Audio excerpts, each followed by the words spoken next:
માંગરોળના રહીજ ગામે આંગણવાડી કેન્દ્રમાં એક્સપાયરી ડેટવાળા બિસ્કિટમાંથી જીવાત નીકળતા ચકચાર મચી ગઈ। વાલીઓ દ્વારા ટીડીઓ માંગરોળને ફરિયાદ કરાઈ। જૂનાગઢ જિલ્લા માંગરોળ તાલુકાના રહીજ ગામે આંગણવાડી કેન્દ્ર દ્વારા ભૂલકાઓને એક્સપાયરી ડેટવાળી વટાવી ચૂકેલા જીવાતોથી ખદબદતા બિસ્કિટો અપાતા હોવાની વાલીઓના ફરિયાદ ઉઠી છે। રહીજ ગામના વાલીઓએ કેમેરા સામે આંગણવાડીમાંથી બાળકોને અપાયેલ એક્સપાયરી ડેટ વીતેલા બિસ્કિટોના પેકેટો કેમેરા સમક્ષ બતાવી આંગણવાડીમાં ચાલતી લાલિયાવાડી ખુલ્લી કરી બાબતે આમ આદમી પાર્ટી મહાવીરસિંહ ચુડાસમાની રજૂઆત થતાં હકીકત જાણી નાના બાળકોના જાહેર આરોગ્ય સામે આંગણવાડી દ્વારા કરાઈ રહેલા ચેડા સામે લોકોએ જાગૃત બની બહાર આવવા વાલીઓને અપીલ કરી। તંત્રને આ બાબતે તુરંત પરિણામલક્ષી કાર્યવાહી કરવા અને જવાબદારો સામે કાર્યવાહી કરવા માંગ કરાઈ। Bureau report Vinubhai Mesvaniya, Mangrol.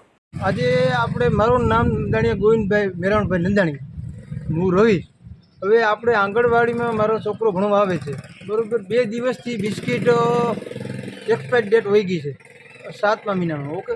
હવે 7મા મહિનામાંથી 3 દિવસ સુધી બિસ્કિટ આપ્યા છે। હવે એ બિસ્કિટ અંદર ખોલો ને તો અંદર જીવાત નીકળી, ઝીણી આપણે જીવાત હોય ને જીવાત નીકળી છે।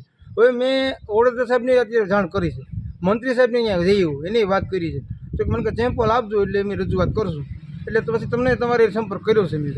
હવે ભવિષ્યમાં લગભગ આ એક નહીં સાહેબ, આ બધા વાલી પાસેથી એક બિસ્કિટ ઉઘરાઈ એવું છે અને પછી તમને નમૂના લઈને તમારી પાસે આવ્યો છે।